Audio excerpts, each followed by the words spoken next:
யோஜிரோ, அம்மா சொல்லுங்க. நீ ஏன் அதிக பலசாலியா பிறந்தன்னு உனக்கு தெரியுமா?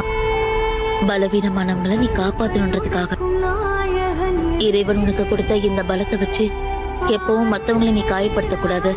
உன் சுயநலத்துக்காக யாரையும் காயப்படுத்த கூடாது. இந்த விஷயத்த என்னைக்கும் நீ மறக்கவே கூடாது. மாட்டேன்.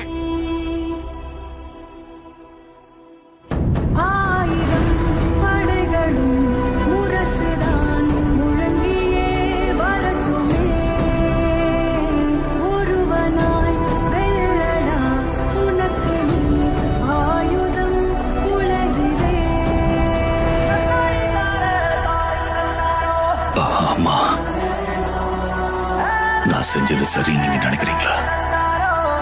நீ என்ன பெருமைப்படுத்திட்ட கண்ணா.